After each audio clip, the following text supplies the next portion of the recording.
Hello and welcome to this week's episode of Lincoln to Local. I'm Krista Carroll, and today we will be talking through the state budget and a few pieces of legislation that came from this legislative session.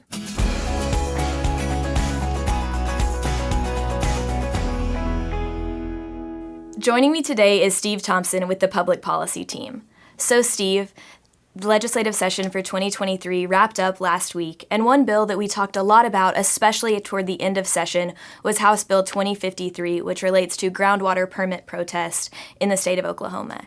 Can you touch on how our Farm Bureau members were impactful to the result of that piece of legislation and what the future looks like with that in mind?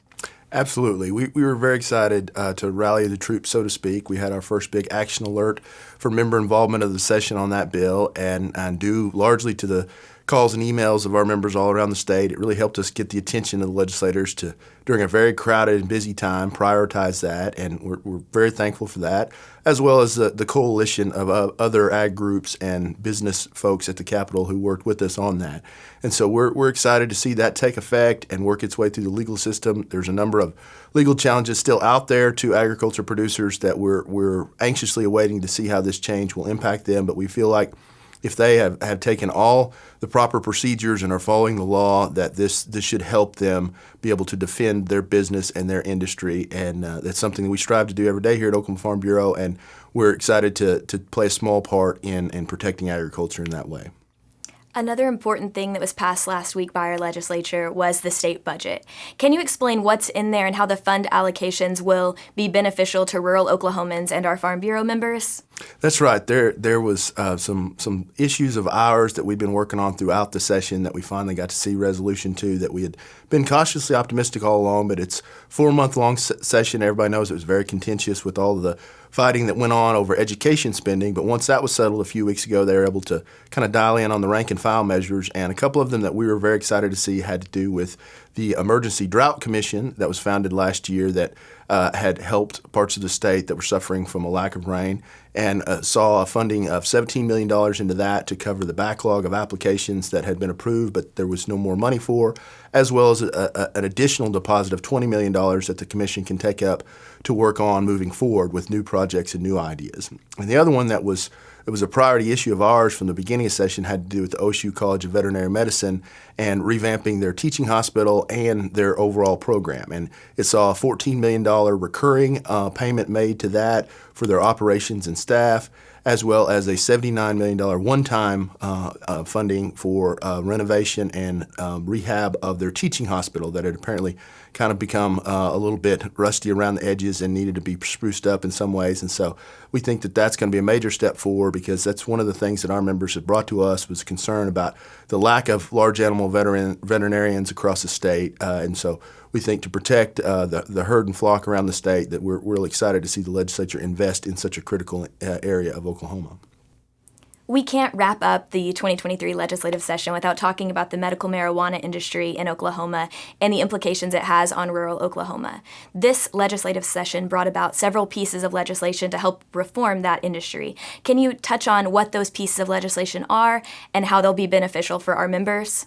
There's a couple of things that passed the last week of session that we've been following that were very complicated and had a number of issues, but the highlights really have to do with licensure and how can the state do a better job of making sure that the wrong people are not infiltrating the system and really defying the spirit of the law. And one of the things that was a primary focus had to do with the number of licenses each operation was able to get, and what the law enforcement folks had told us, that you had a number of illegal growers who would get a variety of licenses for the same piece of property, and they would raid one license, and it would only be for one corner of the growing operation, and they would able to technically, legally keep operating in the other three corners of their property. And so basically, the long story short is now the law says that for each piece of property, you can only obtain one license, so that if you're doing something illegal in one corner, it would extend to all parts of your operation.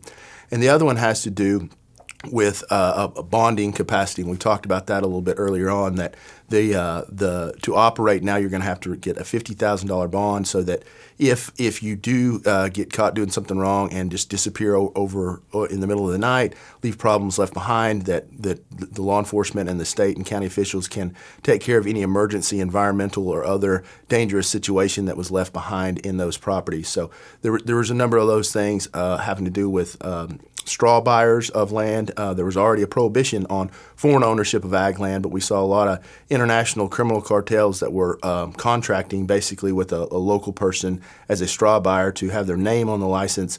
However, they weren't really the true owner, and so that was seemed like it should have been illegal all along, but technically it wasn't addressed in the law, and so that's now clear. So it's hopefully giving more tools in the toolbox of the state government to work on continuing to clean up that industry as we go along. From a broad perspective, can you touch on some of the successes and wins that came from this legislative session and provide any thoughts on what might be to come in the 2024 legislative session?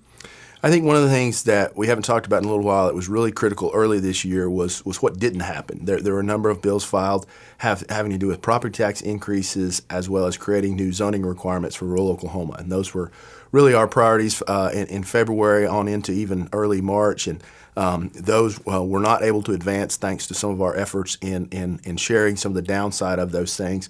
But I know some of the proponents of those will likely be back. We've seen those a number of years in a row, and I think that that's something that we have to start working on sooner rather than later, so that we can not be behind the curve on those issues. So we really need to seek out some of those folks and see if there's not a better way to craft some of those ideas, but also just make sure that we safeguard our members and their private property around the state. So I think some of our old favorites will no doubt be loaded up again for next year when it comes to zoning and property taxes. Well, thank you, Steve, and thank all of you for watching this episode of Lincoln to Local.